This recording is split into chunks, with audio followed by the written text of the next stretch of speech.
So, just a brief recap of last week. Remember, we talked about what this is all about. We talked about how there were many parts to the computer, and most of them we're not dealing with, right? And we talked about the business of a processor. And the reason we're not dealing with the other ones, I didn't really go into this at the time, but the reasons we're not dealing with is all these other things are themselves immensely complex. So the design of memory, for example, is not just put a set of bits out that represents an address and get back some data. It's a lot more complicated than that, because putting out the bits, that takes some time, so you might want to put the bits out piece by piece. You might want the data to arrive in a serial instead of a parallel way, because it takes time for the data to arrive. It might take some time between when you put the address out and get the bits back. So you might want to do some kind of pipelining. You might want to do something useful during that delay. And people make careers out of designing hardcore memory subsystems. That's why we have all the way from classic static RAM all the way to DRAM, dynamic RAM, because static RAM is too expensive. Oh yeah, with all of this, you want to make it cheap to make, right? There's dynamic RAM, which is a lot cheaper. That is a lot more difficult to operate. You might have SDRAM, synchronous dynamic RAM. You might have DDR, double data rate RAM, and all sorts of excitement like that. So there could be, and there are, certainly modules about memory subsystem design. So I'm not talking about that. Likewise, storage. How does the hard disk work? There's lots of, say, for example, material science and physics involved in that. There's a bunch of chemistry. There's a bunch of mechanical engineering if the disk is spinning. If the disk is if it's a solid-state disk, flash memory, then there's solid-state physics. There's a bunch of electronics. All that sort of stuff. We're not talking about that either. I/O. We've said that there are heaps of things. There's everything from how do you design a touchpad to how do you make speakers that are non-crap. How do you make headphones good? How do you do noise cancelling for the microphone? How do you make a monitor that you can see in sunlight? All that sort of area. So there are, again, huge numbers of things that we're not going to talk about. So I had to pick something. And likewise, the part of the thing I'm telling you about the processor, I mentioned that you would never actually build a processor this way. So the way, and what we're going to see is, I've built it up, and you've seen so far, with this idea of switches. And you set some switches, and the switches do stuff, and they make things happen to the accumulator, the single register that this processor has. That's fine. But in practice, you could only do it with the simplest of simple CPUs that way. You could really, rock the world if it was 1953, right? So that's the sort of technology that we're talking about here. By the 1960s or so, if you look at something like the PDP-8, there were things called memory cycles. So the processor would fetch some stuff from memory, then it would look at what the instruction was, then it would decide what to do, then it would write stuff back to memory. It was a fairly complicated and complex system. And so the processor, for example, that I'll be doing here ends up being something like 100 lines of Verilog. A fairly simple implementation of the PDP-8 processor. And the PDP-8 came out in 1965, so it's not exactly newfangled and fantastic.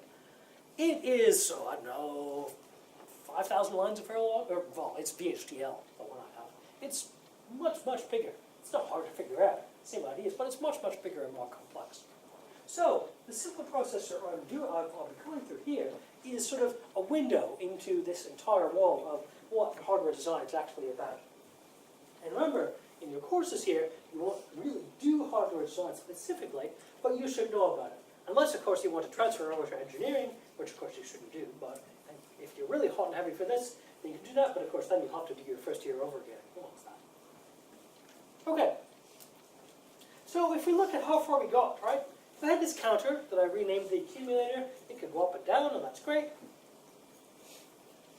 I could have a switch, right? I had a switch that would make it go up and down. Every time I pushed the button, I could determine with the switch, did I add one or did I subtract one? That's great. I could load a value from the switches into the counter. And this I didn't actually write the code for, I sort of just talked about it. The version I have here has the code for that, and I'll show you in a moment. And I could detect if the counter was 0. So what I basically have, and this is the same hardware that you saw before, I can see the counter, the accumulator here. If I push the button, the clock, it goes up by 1, 2, 3, 4, that's great. And I have a switch, and I have to remember which one it was. I think it's this one. It goes down by 1, that's great. Go up by 1 again. And I have another switch. I'm looking carefully to figure out which switch this is. That will then let me load a value into the counter. So I've loaded in 4. These switches are binary, so they go 1, 2, 4.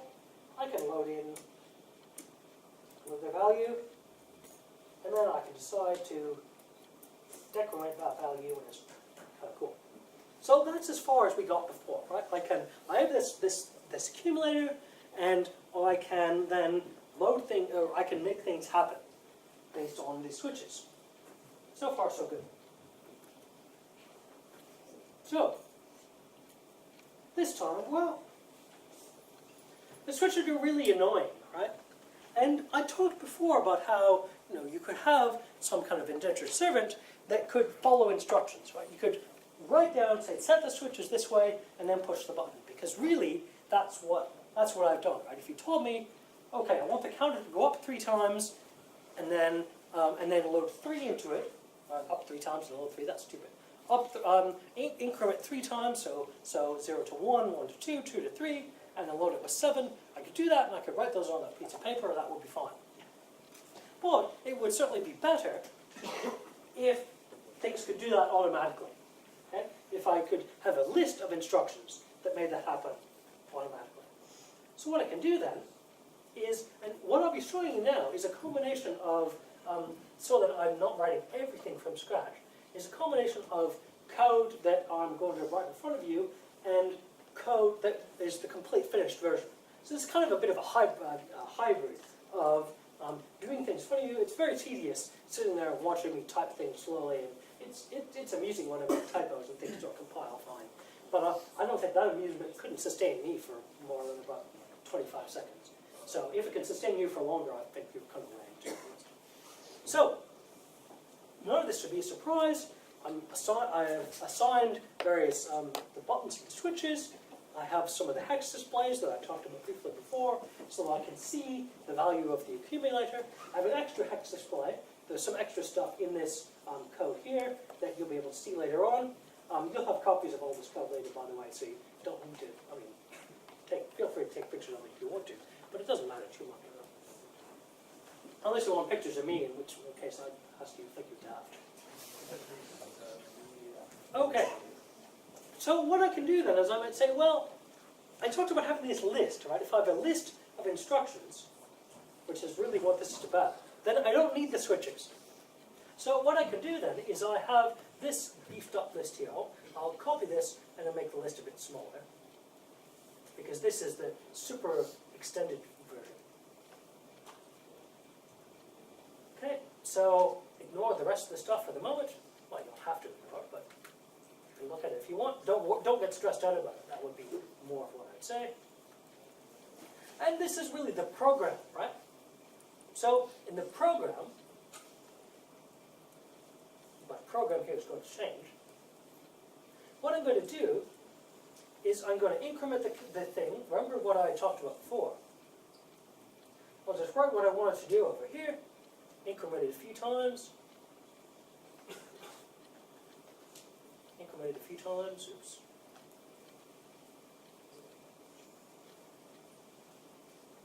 And I'll load, let's load 7 into the accumulator, into A. And these two lines we don't need. Now this, of course, you would program in this way is horrible, and I'll talk about that in a moment. You would never actually want to do it. How many of these do I have now? I have 1, 2, 3, 4. So this is really bad, right? I have to actually adjust this because I now have 0 to 3. That's fine. Okay, increment. Well, what switches increment? Well, I said, and there are good reasons for this, and we'll find it later on, that incrementing will be switch number 8, right? So they start at 0. So 0, 0, 1, 2, 3, 4, 5, 6, 7, 8. Okay? So that should be okay.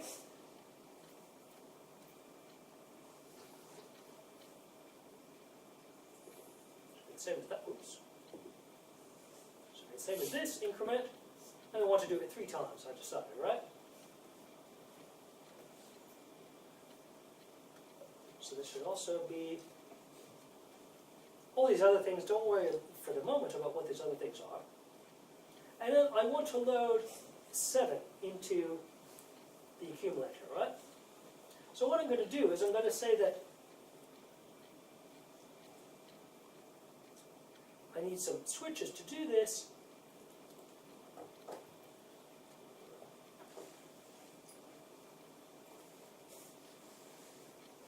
Okay, there we are, there's 7. I done that right? 1, 2, that's not 7. That's more like 7. Right?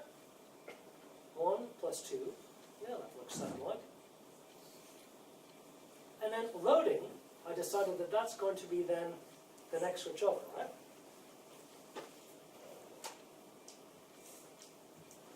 Okay, so what I've done here is I have now a series of instructions that will happen each time I push the clock, right? Each time I push the button. Now, that's great that I have a series of instructions. What do I need to give the processor in addition to having access to the series of instructions? So what does the processor need to know when the button is pushed? It needs to know what to do. I have that in this list. But what's the first thing that it will do? When I fire it up from the beginning, it will do the first thing on the list, right? What's it going to do next? Well, the first thing it will do be compile. Be what, sorry? Compile it. Oh, well, no, I mean, this is the actual execution of the processor, so after that, right? So assume that compilation and everything has already happened, Okay. right? So it's going to, the first thing it's going to do is execute the first thing on the list Yeah. when I push the button. What's going to happen the next time I push the button? Do the next thing. Yeah, do the next thing on the list, right? And then the button again. Yeah, the next thing on the list, right? So, I mean, this is very obvious, right? This is what my slave would do. But I have to be able to keep track of where I am in the list. Okay? I throw it off at the beginning, and then I move on, right? Then I move up to position, start at position 0, then move to position 1, then move to position 2, and so on, okay? So, not only do I need that, so I have the accumulator, I have the list up there, I have the instruction, let's look at this. Instruction no longer comes from the switches, now it comes from the list.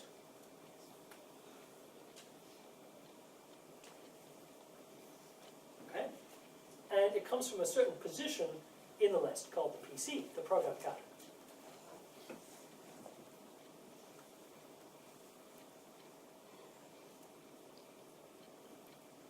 Okay. Now the instruction itself, I'll explain what this group thing is in a moment. Op and op, remember I said, so group, I have two kinds of things, right? I can do simple arithmetic, I can increment and decrement the accumulator. That's group, what I call a group 0. What I call a group 1 is loading things. Right, so in this example, I'll be loading from the switches into the accumulator. So remember, I had switches to select whether or not first of all, I switches to pick the group if I'm adding or subtracting. Then another switch will determine which one I'm doing. And then those first switches will then also select the group. It will select whether I'm loading or whether I'm doing arithmetic. So these numbers here, in assigning the group, so op is the instruction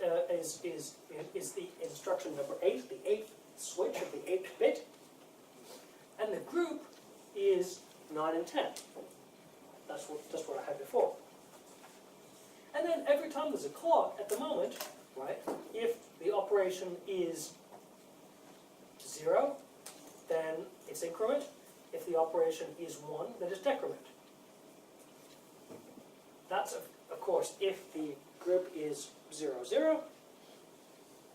I'll beef it up a bit now to say if it's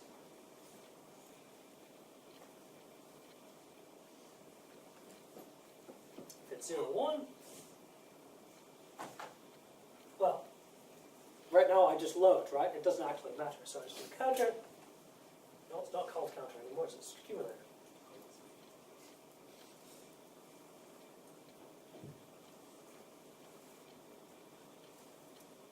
That's data. The data, right? The data from the switches. Okay? And that should be enough. Let's see if this compiles. Right?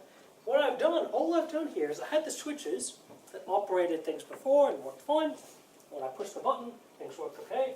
Now I have to figure out was, oh, it worked. I can't believe that. I'm suspicious. It claims this worked, but I don't know. I think something mysterious and bad is going to happen.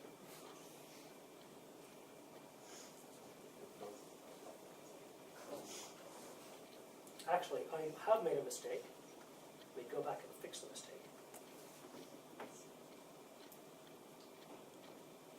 Supply data, because we're no longer loading actually from the switches themselves, we're loading from the instruction.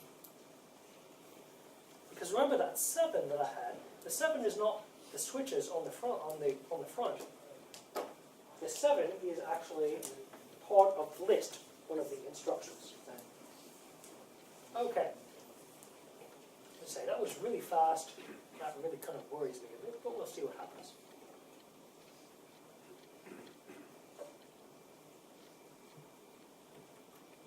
Okay. So what this should do, if we look at our program, if we remember what our program did, what should happen is we should increment the accumulator 3 times and then load 7 into it. Then it should blow up, right? Because we haven't, the program isn't any longer. So it probably won't blow up in an entertaining way. Or probably just won't do anything. But we'll see what happens. So accumulator is 0. If I push the clock button, what should happen? Okay, so the accumulator should get what in it? Oh, the accumulator is going down. Okay, well, so we know sort of what's going wrong so far. So given what's happened so far, what should the accumulator get in it if I push the button again? Well, okay, so what happened? It was supposed to increment, right? It should have gone from 0 to 1. What did it actually do? It decremented, and so it went from 0 to FF, or minus 1, if you're in the world of choose complement arithmetic, right? So given that happened, if I push it again, what should it do? Go to FE. Okay, it should go to FE. This is good, right? So this is all part of debugging, right? It didn't do what I thought it should have done, but it can explain what it actually did do. So now I know what to fix, right? I mean, obviously it didn't work because of a pillock, right? Fair enough. Right. I know actually what went wrong, but, well, let's see. So now it should do, what should it do when I press it again? Go down. So go down into what? Think. FD, yeah. Okay, it's pretty good. Okay. Now what should happen next? Did I have 4 increments in my program? Right, I only had 3. What should I have as the 4th instruction in my program? Load, do you remember, anyone remember what the number was? 7. Load 7, right. So if I push it again, I really hope I get 7. Ready? Oh, oh man. Just goes down. Ah, now it's going up because I flicked the switch. So it's getting the instructions from the switches, not from the list. Okay, so let's see if we can figure out why. This is not, it's not good, right? It's obviously busted. But now we can sort of see why. Okay, so the instructions up here are coming from the list, right? Which is fine. Oop, you want to That's good. switch back on the main screen. Was that right? Oh, yeah. Otherwise, yeah, there's much to look at. Yeah. You can listen to me debug, but that's kind of lame. Okay. So we switch based on the group, which is fine. The group comes from the switches, which is fine. Or saying the thing. F data comes from the switches, that's fine. These come from the instructions, which looks fine. We won't worry about the best for the moment. The instructions come from the list, which is the program counter. Program counter starts off at 0. Oh yeah, we should probably have that line in there. So the program counter goes up by 1 each time. I think I know what happened actually. I think it's because I clicked on the wrong thing. Flight deck error is not. This morning I actually did a good flight deck error with my alarm clock. I forgot to turn it on, so it was 8:34 and I had a meeting at 9:30. And I made it, except then the meeting was cancelled. Once I discovered, I got to the room and they were interviewing somebody for some job. I was like, this is not me, what's going on? Okay, so I was very right to be suspicious that it finished so quickly, because it finishing quickly was a good indication it didn't work. Okay, let's see if it's better this time.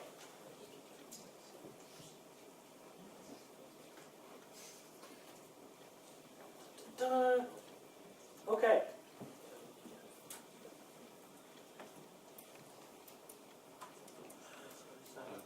No, nothing is happening. Oh, no, FE, okay. And 7. Okay, so that's kind of promising. So let's do that again. Now, what was likely happening on these boards, because they're, Cambridge students covered them in peanut butter or something like that, the buttons are not very good. So it could just be that the button was all sad. Well, so it's still decrementing, but at least the 7 came out correctly. So things are kind of working, right? So what are the possible reasons that it was decrementing instead of incrementing? Somewhere in your code there's a minus where there should be a plus plus. Somewhat, that's correct, but, and this is a critical thing with what we're doing here, when you say your code, what do you mean? The code that's running on the Cambridge thing. Right, so that's a critical thing, is the code, there are 2 pieces of code here. There's the declarative code that designs the processor, so that has to be right. But then there's the program that I write that executes on the processor, and that obviously has to be right as well. So your bet, and based on what I remember, I think I agree with you, is that I botched the code in my program that I wrote. The processor is correct, it's executing the program as designed, almost, but the program as designed is wrong. That's what's probably happening. And that's one thing which is peculiar about hardware design, and especially processor design, is you often end up in this kind of situation where something doesn't work. So does it mean that your program is wrong? Does it mean that your processor is wrong? For some friends of mine who do this kind of thing all the time, it's even worse. Is it that the compiler is broken? So your code is right, the processor is right, but the compiler is broken. It's terrible. Maybe it works fine, or it doesn't work, but then you try to debug it and it behaves differently. Maybe that means the debugger is broken if you're running the debugger yourself. Maybe the operating system is broken if you're doing the operating system yourself. What a horrible world to live in, right? Where you can't depend on anything actually working. It's horrible, it's awful.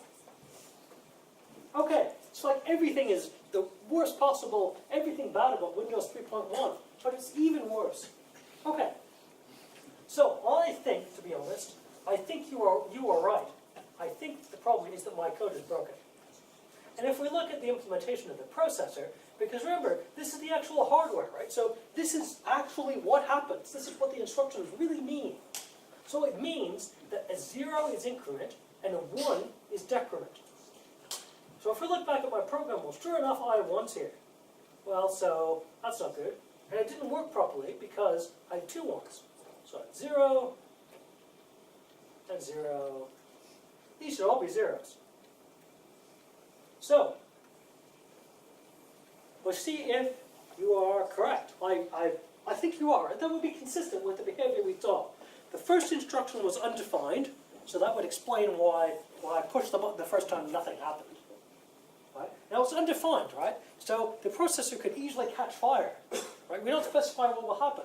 But fortunately, you can't write Verilog code that says catch fire. So that's okay. But so nothing happened the first time, and then the wrong thing happened 2 times later. And so looking at the code, that's exactly what the code said to do. So now if I run it, this is also really stupid, right? I mean, my program is hard-coded as part of the processor. What's up with that? That's really stupid, right? You would never do this for real. Okay, so now, oh yeah. Yay! Okay, so far, it's pretty good, right? It's actually running my little, very sad program. And we know, because I botched it, that decrement works as well. Okay? We know that if I say did inc dec inc, it would go 1, 0, 1, 7. Right? So we know that works as well. So I'm off to a pretty good start. And you might think, actually, in many ways, this is the main, I have the main meat of everything going on now. I can actually do, I can't do loops. I have no way to do branching or anything like that. But I can write stupid but actual real programs, which is pretty good. Sort of. The programs are lame, right? They don't do anything good. But I could, they can just make numbers go up and down. Okay. So that's pretty good in some ways. Okay. So I can load numbers into the accumulator. And we've seen that, we loaded in the 7. But there's nothing stopping me also from loading numbers into the program counter.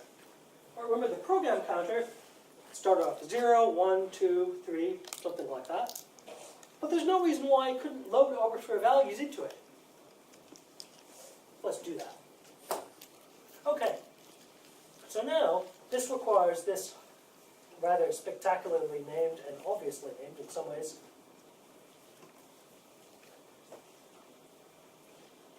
dest.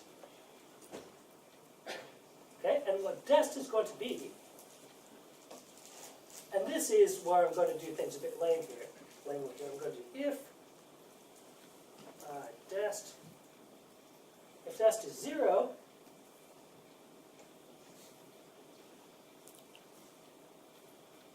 then we're going to load into the accumulator.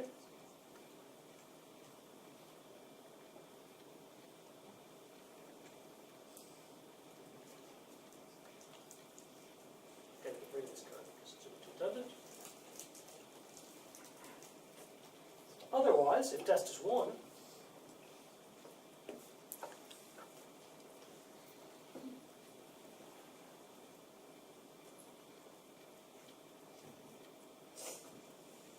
I'm going to load into the program counter.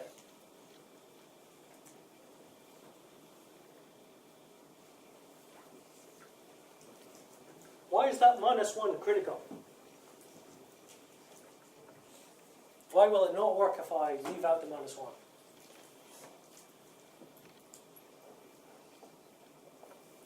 Is it because it will load into the program counter, but it won't know what to load in?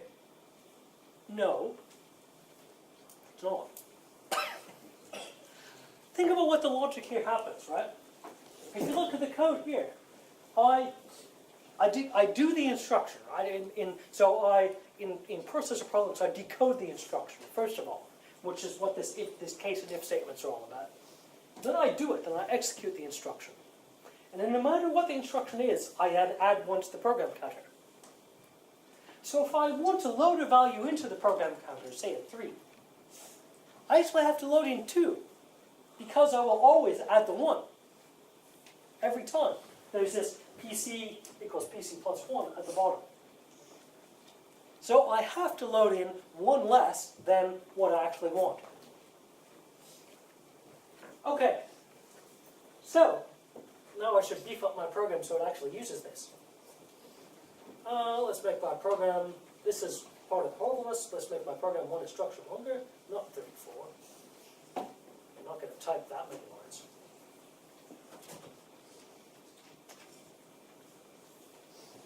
Okay, we're going to load in 7. And then we're going to load 0 into the program counter.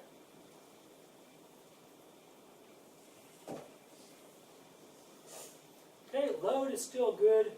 And what bit did I assign dest to? I can't remember. the destination is bit number 11. Okay. So this is a bit annoying, but that's fine. 0, 1, 2, 3, 4, 5, 6, 7. 0, 1, 2, 3, 4, 5, 6, 7, 8, 9, 10, 11. Okay, so it's probably, that's 13, so I think it's these actually. Let's try that and see what happens.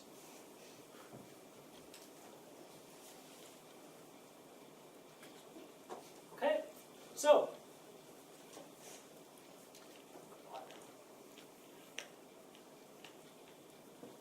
So what should my program do? Well, yeah. Oh, no, it should work. Right? What it actually does is not work. Okay, what's the issue here? Well, PC has... Oh, yeah, fine, okay. I see what the problem is here. The problem is here is... And this is a Verilog thing that I always forget about.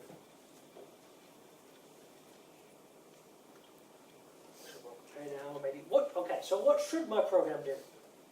It should work on this one, right? But what I've demonstrated the loading into the program counter. What does that do? Yeah. Increment each time from 1 to 2, then it'll load to 7. Yeah. Then from 7 it'll restart to 0 again. When you say if, the accumulator will reload with 0? Yeah, it's got all zeros. Okay, let's see if it does that. Well, I don't think it will do that. I give it the right sort of idea. Anyone else have an idea about what it should do? Yeah, what do you think it will do? Will it loop? When you're resetting the program counter to 0, will it go back to the first instruction and go through it all again? And so, I'd say yes, and so what should happen to the accumulator? It will increment 3 times, go to 7, Yep. increment 3 times, go back to 7. Okay, so we'll go 1, 2, 3, 7. What will happen next? 8, 9, 10, Yep. 7. Okay. 1, 2, 3, 7, 8, 9, A, 10, B, C. Well, okay, so it almost works, right? But it did the main idea, right? It did the jump back to the beginning. Loaded the 0 into the program counter as we hoped it would. Then it went on to have some problems, right? Okay. So that's pretty good, right? So what we can do now is we can have loops happen.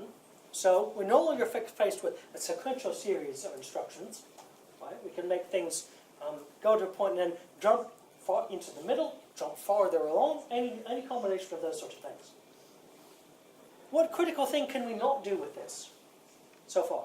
If you want to write real programs, sooner or later you'll want to do some specific thing. What can we not do yet?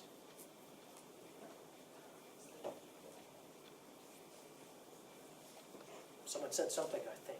Well, okay, people said lots of things. But So, what do you mean? like, when you start the processing, it doesn't keep in the number that you had before.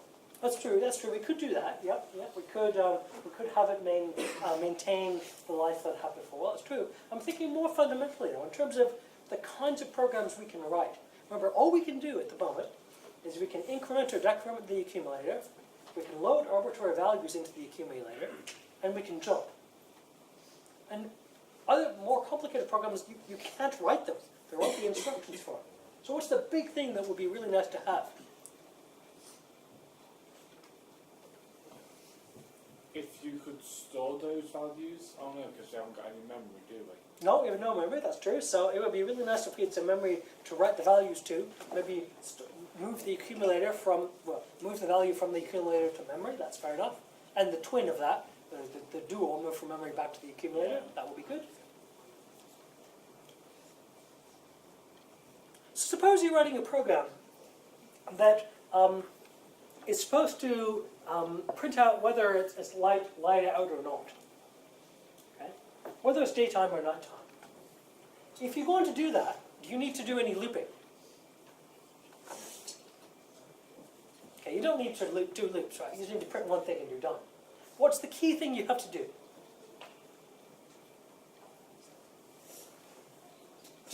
Does it do the same thing during the day or the night? Obviously not, right? Yeah. If statements. Hmm? Yeah, you need if statements, right? You have to be able to make decisions. You have to have the program alter its flow of execution and what it is doing based on what's going on, based on data that are present. Okay? Based on what the user does, based on the results of computation, things like that. And you'll remember last time, we sort of started on that, right? We had this, we still have it in fact, we have this little light that lights up if the value in the accumulator is 0. So, if we start this to end up with 0 in the accumulator, maybe by clicking on the right thing.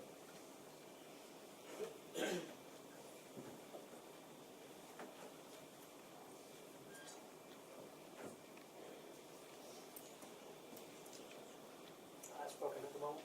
Okay. I can then have I have the ability to detect if the accumulator is 0. And that's part of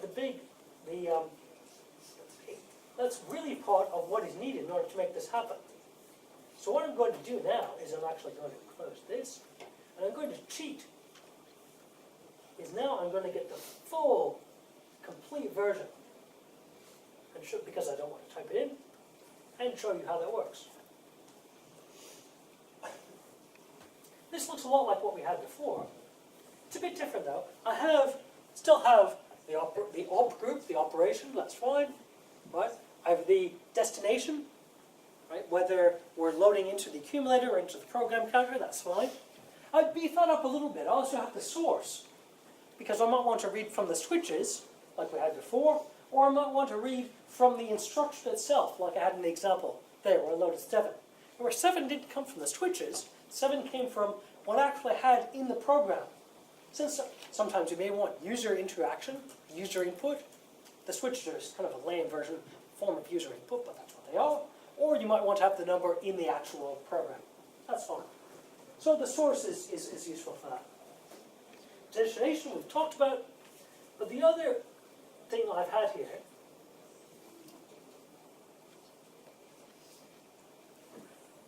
look at the control group here. I've found another type of control, or another group. Remember I had the load group, the arithmetic group, now I have the control group, and it all has one instruction, skip if 0. So normally, the program counter increments by 1 each time. If there's a skip if 0 instruction, it causes the program counter to increment twice if the result was 0. So in other words, if the accumulator contains 0, the processor will skip over the next instruction. Usually, if that instruction then is a load to the program counter, what it will do is it will actually skip over that and it will not do the jump. So you can imagine a program like this. I'm not going to run it, but imagine. I load the accumulator with 3. Okay? I decrement it. Now it's 2. Skip if 0. Is it 0? No. So I execute the next instruction. The next instruction loads into the program counter 1. So go back to 1, I decrement it. Now it contains 1. Is it 0? Has 1 in it. Is it 0? No, it's not 0. Yeah, of course. So I load 1 into the program counter. I decrement it. It becomes 0. Is it 0? Yes. So I skip over the branch back to 1 and go on with, say, for example, flashing an LED or something like that. And so what I've done now is by determining by changing the number that I load into the accumulator at the beginning, it's 3 in the example I just went through, I can actually determine how frequently the LED flashes, because I can determine how often the decrement instruction is executed. By the way, there's another group here, one could be I/O group, In this instruction, in this version of the processor, there's one instruction to flash LEDs. And the program I just described essentially looks like this. Oh, it's compiling while I talk. It looks like this. I load from the switches into the accumulator. I decrement the value. I skip F0. And if it's non-zero, then I load 1 into the program counter. So I go back and decrement the value again. Totally reasonable. Eventually it will hit 0. I flash the LED, and I do the whole thing again.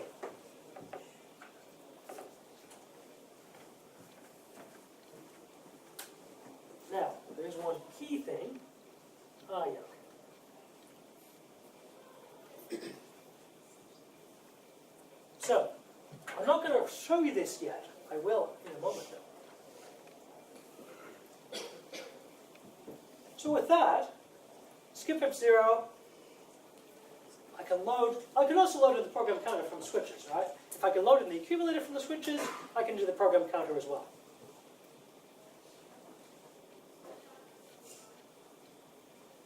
Now the processor is lame, but that gives you enough to do some stuff, right? It gives you enough to flash LEDs, you can interact with the user through the LEDs and through the switches, you can do loops, you can do if statements, very simple if statements, but it's kind of annoying, right? You can push the button only so quickly. So it's not terribly fast, if you will. So you can use some kind of clock, and this is why now what I'm going to show you the example here. Assuming this works.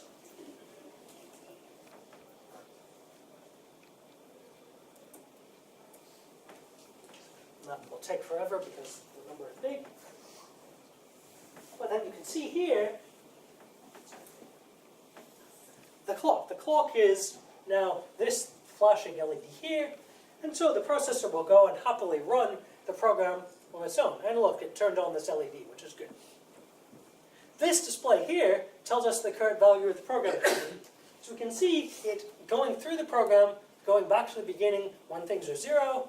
It's not going to be 0 for a moment, so it goes up to 5, all the way up to there. So that's okay. So now we have a program. The processor runs itself. I don't have to keep wailing on the button. That's good. It runs through my program without my attention. That's great. It's it's not blazing fast, which is not. It could be faster. So let's maybe beef it up. What I can do now is I can say, well, okay, that's all right. Well, could you switch back to the source code? Not yet. Oh, okay. There's a reason I'm not. Ooh. So this is about about a 4 hertz clock, right? So it's not terribly awesome. But what I can do then is I can say, well, without a bunch of screwing around, which I can do, I can very easily, once the compiling finishes, support a 50 megahertz clock. And if I do that, then things will be a bit quicker. And I'm not showing you the code for this because it's, believe it or not, the code is a bit less exciting than watching that.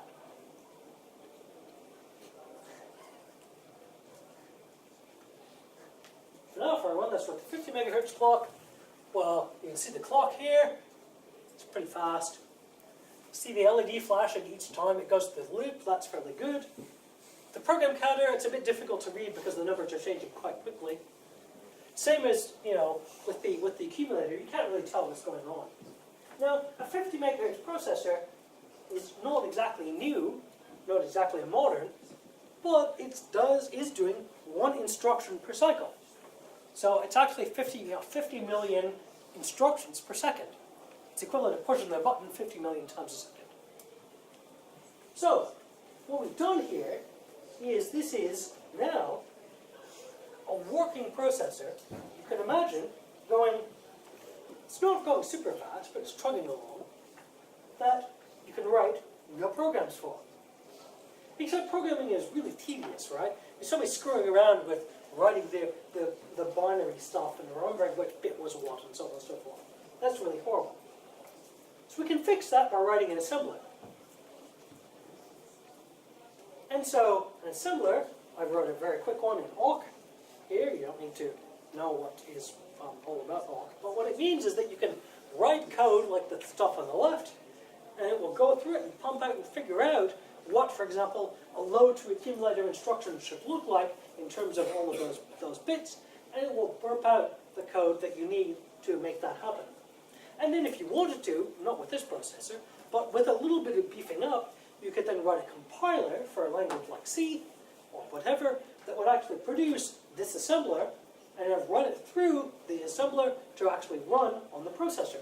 And then you would have something very much approaching a real computer. If, of course, you added things like some memory. So, that's a big lesson from all of today. There is nothing that I've done that is remotely magical. Don't worry if you can't remember how it didn't take in how it all worked. That's not important. The critical thing is, there is nothing intrinsically mysterious about a processor, about something, a piece of hardware that follows a list of instructions. And when you use real computers, use real programming languages, real compilers and so on, what's actually going on deep down inside is just a beefed up, faster, modern version of what you've seen here.